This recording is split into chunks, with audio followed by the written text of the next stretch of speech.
I'm guiltygyoza from Topology, and today we're going to talk about how to go real time from block time. A quick introduction of ourselves. We are Topology. We build protocols. We're founded in 2021, backed by founders of Compound, Aztec, Axie Infinity, and AngelList. Our founding vision is to unlock the open metaverse fully on-chain. So what is the open metaverse? Let's come into agreement on a definition. We think that it means 100 million concurrent users experiencing a shared 3D simulation that are running at 60 frames per second. That is a very daunting challenge, so daunting that even in 2024, it's difficult to imagine blockchains enable that. Right? So back in 2021, we prototyped game physics fully on-chain. We prototype NPCs that are fighting also fully on-chain. We were pushing the frontier of computing fully on-chain. And this is one experiment that we did. It's called Shoshin. It's a fully on-chain fighting game where the physics and the behavior of the fighters were running fully in a smart contract on Starknet inside the Cairo VM. Now the problem is, after 2 years of experimentation, we came to realize that blockchain is never going to run the open metaverse. We need to engineer a much better work computer to enable that. So we're making the work computer, right? And it's running so many amazing applications. But the problem is now, instead of having one work computer, we now have 50+ layer 2s. And the application speed and responsiveness is still nowhere near Web 2. And interoperating between these ecosystems and platforms is embarrassingly difficult. And there's very limited use case beyond financial use cases. We think that the problem is blocks. As long as we're still using block time to count time, we are never going to achieve real time. And we want to achieve real time, right? To have more responsive experiences where applications feel alive and people can feel the co-presence of each other. So we need to drop block time to go real time. Introducing DRP, Distributed Real-Time Programs.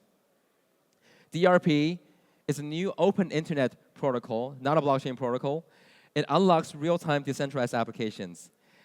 This protocol does not need the cryptocurrency to work, nor does it need any sequencer, because it's running real-time between the user devices, directly peer-to-peer. And it is a neutral protocol that is compatible with all blockchains. On the bottom right, you have a QR code leading you to the paper of the protocol. Here is a very early POC that we made just to prove that we're not delusional. So this is a 30 frame per second platformer running between our colleagues, basically in real time. And this is built on the POC implementation of the protocol. This is directly peer-to-peer. There's no servers or blockchains in the middle. This is another POC that we made, which elevates us from 2D to 3D. We have the 3D world where people can paint on a same wall using emojis. The thing is, this running on a protocol directly peer-to-peer, and it is tolerating Byzantine faults. So this is not the typical peer-to-peer applications a decade ago where you are still subject to Byzantine faults and bad actors. This is fully BFT. Now, since this audience is probably technical, we can do a quick dive on the design of the protocol. So an overview of DRP, you can think of it as IPFS for real-time programs. So instead of uploading static files where you can never change again, you're uploading real-time programs where people can access and run in real time, directly peer-to-peer. Core properties of DRP, there are 3. One is fully decentralized. 2 is running in real time. There's no concept of block. And 3, it is fully tolerating Byzantine faults. How it works, pretty simple. Every user in a DRP, in the program, has a local state of the program for reading and writing. Writes are applied instantly, so you can observe your write instantly, which makes your applications highly responsive. Behind the scene, these local states magically synchronize with the local states of every other user in the same program on a peer-to-peer network. And finally, these programs achieve consensus without consensus overhead. That's the secret to real time. Essentially, these programs maintain their causal log in the form of a hash graph. So yes, it is a DAG, but it is not a DAG chain. It is a DAG for representing everything that has ever happened in the program, preserving the causal relationship between the operations. But it does not enforce total ordering. So it does not tie everything down to linear blocks. That's the secret to running operations in real time.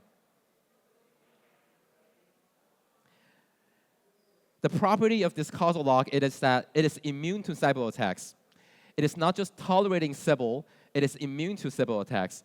What that means is, when you think about blockchains, the permissionless blockchains, there is a F out of 3 plus 1 guarantee, where if you have more than 33% bad guys in your system, your blockchain can stop achieving consensus and diverge.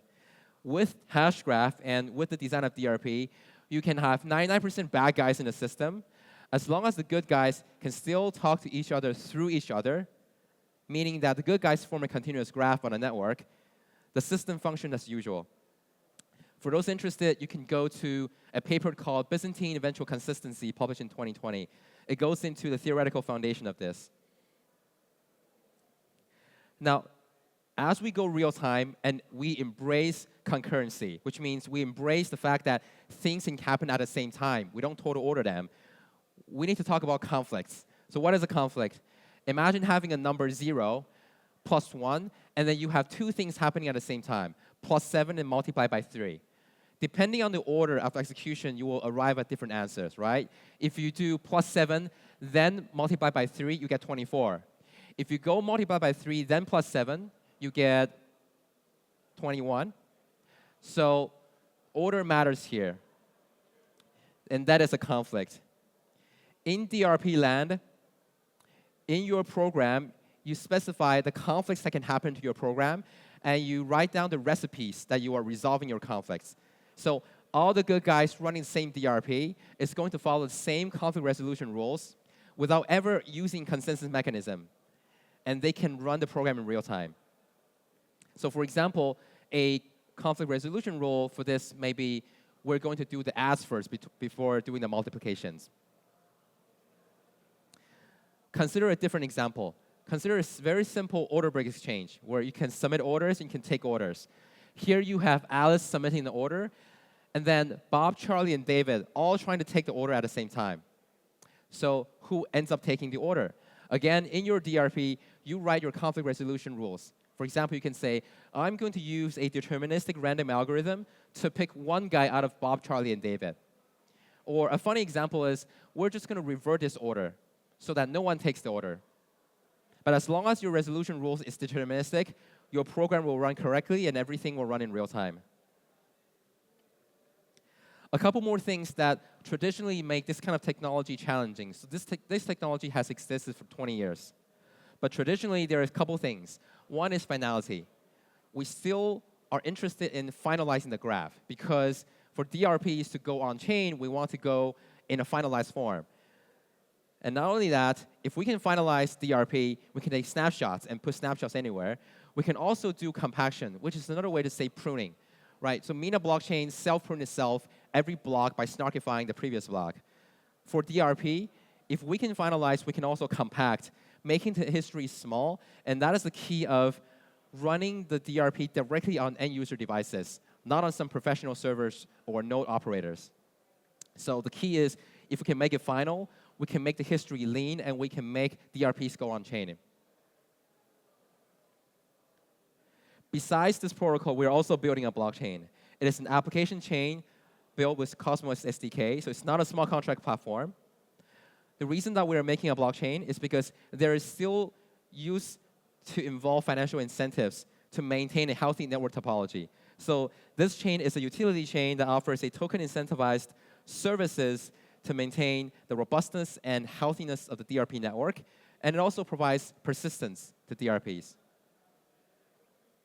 The protocol is ready to be integrated with your applications and interact with blockchains. So go to this GitHub repo, TSDRP.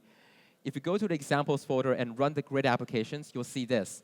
This is a real-time applications where users are circles. They can move around freely on a 2D grid, and they see each other's movements in real time. So this is the vision that we're building towards. If interested, join our Telegram group chat, Topology Friends, and check out our code. It's fully open source. Thank you.